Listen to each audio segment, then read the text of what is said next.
तो वहीं नवरात्रि के मौके पर सदन में छुट्टी के ऐलान पर सियासी बखेड़ा शुरू हो गया और ऐसे में देखिए इस खबर पर भी हम नजर बनाए रखेंगे, लेकिन इस बीच आपको दिखाते हैं 24 मिनट में 24 बड़ी खबरें। और देखिए कि किस तरीके से नवरात्रि के मौके पर सदन में छुट्टी के ऐलान पर सियासी बखेड़ा जहां एक और शुरू हुआ तो अखिलेश यादव से लेकर के समाजवादी पार्टी के तमाम नेताओं ने ऐतराज जता दिया और बात हिंदू मुसलमान तक पहुंचाई और सभी त्योहारों में छुट्टी की मांग हो रही है। वैसे तो संसद हंगामे की वजह स्थगित चल रही है, लेकिन नवरात्रि के मौके पर छुट्टी का ऐलान क्या हुआ, सियासी बखेड़ा शुरू हो गया। इस छुट्टी को कुछ नेताओं ने ठीक नहीं माना। इसी लिस्ट में सपा प्रमुख अखिलेश यादव का नाम भी आता है। उनके अलावा समाजवादी पार्टी के 2 मुस्लिम सांसदों ने इस पर ऐतराज जताया है। सपा प्रमुख अखिलेश यादव ने कहा है कि सिर्फ नवरात्र पर क्यों, हर त्योहार पर छुट्टी होनी चाहिए। अखिलेश के इस तर्क पर अभी तक बीजेपी ने तो कोई जवाब नहीं दिया, लेकिन कांग्रेस नेता जयराम रमेश इस पर आपत्ति जाहिर कर दी है। उनकी तरफ से जोर देकर कहा गया है कि इस तरह पर्व को लेकर सियासत ठीक नहीं है। वैसे अखिलेश से पहले सपा नेता एसटी हसन और शफीकुर रहमान ने भी नवरात्रि के मौके पर सदन की छुट्टी पर सवाल उठा दिए थे। उन्होंने कहा था कि एक समुदाय को खुश करने के लिए ये सब किया गया है। सदन पहले से ही ठीक से नहीं चल पा रहा है, उस बीच इस तरह की छुट्टी की गई है। अब संसद की छुट्टी को लेकर जरूर बयानबाजी का दौर जारी है। दूसरी तरफ उत्तर प्रदेश में योगी सरकार ने नवरात्रि के मौके पर 9 दिन का दुर्गा सप्तशती का पाठ रखा है। राज्य सरकार 75 जिलों को 1 लाख रुपए देने वाली है। इस कार्यक्रम को विपक्ष जरूर हिंदुत्व से जोड़ रहा है, लेकिन सरकार इसे सनातन धर्म का सम्मान मान रही है। तो वहीं मेघालय के बजट सेशन के दौरान उस वक्त हंगामा हो गया जबकि राज्यपाल फागू चौहान ने अपना भाषण हिंदी में देना शुरू कर दिया। दरअसल मेघालय देश के इकलौता राज्य है जहां पर आधिकारिक भाषा के तौर पर अंग्रेजी का इस्तेमाल होता है। ऐसे में जब राज्यपाल फागू चौहान ने हिंदी में अपना भाषण शुरू किया तो फिर हंगामे की तस्वीर सामने आई। देश के अलग अलग हिस्सों में हिंदी भाषा को लेकर चल रहे घमासान के बीच मेघालय विधानसभा में बजट सत्र के पहले दिन राज्यपाल फागू चौहान के अभिभाषण के दौरान भारी हंगामा देखा गया। वो विधानसभा को हिंदी में संबोधित कर रहे थे, जिससे Voice of the People's Party के विधायक नाराज हो गए।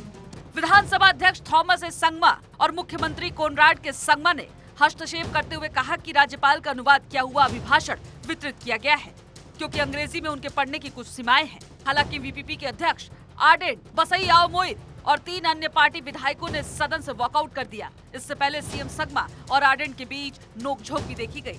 आर्डेन बसई आओ मोहित ने कहा कि मेघालय हिंदी भाषा राज्य नहीं है और राज्यपाल का हिंदी में भाषण लोगों के भावनाओं के खिलाफ है।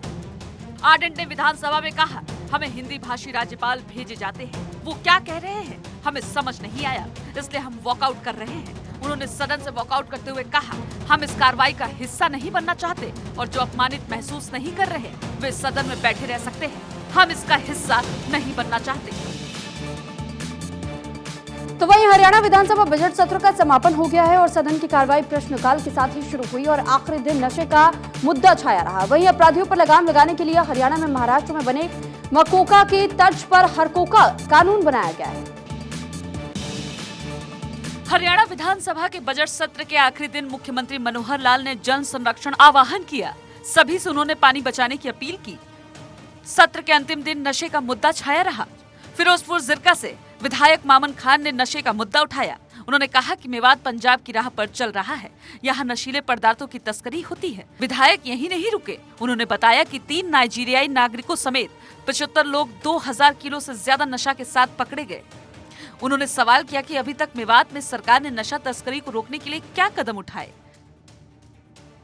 झिरका विधायक के सवाल के जवाब में कैबिनेट मंत्री कमल गुप्ता ने कहा कि सरकार अलग तरीके से काम कर रही है। सरकारी अस्पतालों में नशे से ग्रस्त लोगों का इलाज किया जा रहा है। हर महीने 55 मरीज ओपीडी में आ रहे हैं। कार्यवाही के दौरान मुख्यमंत्री मनोहर लाल ने विधायकों को बड़ा तोहफा दिया। मनोहर लाल ने विधानसभा बजट सत्र के दौरान सदन में घोषणा करते हुए बताया कि विधायक आदर्श ग्राम योजना के तहत अब विधायक 2 करोड़ रुपए की राशि गाँवों के साथ-साथ शहरों में भी खर्च कर सकते हैं। मनसे अध्यक्ष राज ठाकरे का कहना है कि जब सऊदी अरब में लाउड स्पीकर उतारे जा सकते हैं तो फिर भारत में मस्जिदों से लाउड स्पीकर क्यों नहीं उतारे जा सकते हैं। और लाउड स्पीकर पर लाल हुई है ठाकरे और लाउड स्पीकर की आवाज से नाराज मस्जिद से हटाओ लाउड स्पीकर की आवाज सुनाई दी है।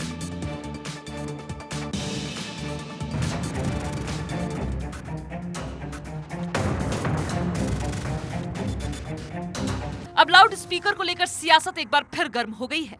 राज ठाकरे ने एक इंटरव्यू के दौरान कहा कि अगर सऊदी अरब में लाउड स्पीकर बंद हो सकता है तो भारत में क्यों नहीं बंद हो सकता। राज ठाकरे ने कहा कि जब हमारे देश में ही इतना टैलेंट है तो पाकिस्तानी कलाकारों को क्यों आने दे। ये पहला मौका नहीं है जब राज ठाकरे ने लाउड स्पीकर को लेकर मांग उठाई हो। इससे पहले भी वो इस पर ऐतराज जता चुके हैं। इससे पहले राज ठाकरे ने लाउड स्पीकर को लेकर अल्टीमेटम दिया था। उन्होंने कहा था कि अगर मस्जिद के ऊपर से लाउड स्पीकर नहीं हटे तो बाहर लाउड स्पीकर लगाकर हनुमान चालीसा का पाठ करेंगे। अब एक बार फिर से इस मुद्दे पर सियासत गर्म होने के आसार नजर आ रहे हैं, क्योंकि राज ठाकरे पहले भी इस मुद्दे पर अपने तेवर दिखा चुके हैं। Bureau report, Bharat 24। तो काफी विवादों के बाद दिल्ली सरकार का बजट पेश हो गया। दिल्ली सरकार ने 78,800 करोड़ रुपए का बजट पेश किया और बजट पेश होने के बाद से केजरीवाल ने इसे शानदार बजट बताया है।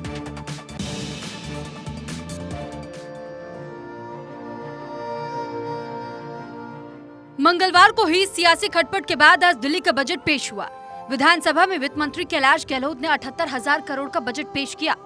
दिल्ली विधानसभा में गहलोत ने कहा, मनीष सिसोदिया बजट पेश करते तो ज्यादा खुशी होती। जब भगवान श्री राम वनवास गए थे तब भरत ने सिंहासन पर उनकी खड़ाऊ रख करके राज किया था, वैसे ही मैं काम करूंगा। अगला बजट मनीष सिसोदिया ही पेश करेंगे। कैलाश गहलोत ने कहा, 8 साल में हमने दिल्ली का चेहरा बदला है। इस दौरान 28 फ्लाईओवर बनाए हैं और बिचौलिए राज खत्म किया है। दिल्ली में मेट्रो नेटवर्क को दोगुना किया है। 193 किलोमीटर नेटवर्क बढ़ा। ये बजट दिल्ली के लिए जरूरी है क्योंकि हम G20 की मेजबानी कर रहे हैं। ये बजट साफ, सुंदर और मॉडर्न दिल्ली के लिए डेडिकेटेड है। बजट को लेकर मंगलवार को दिल्ली सरकार और केंद्र सरकार के बीच सियासी हंगामा हुआ। मंगलवार दोपहर केंद्र सरकार की तरफ से दिल्ली के बजट को मंजूरी मिल गई थी, जिसके बाद आज बजट पेश किया गया।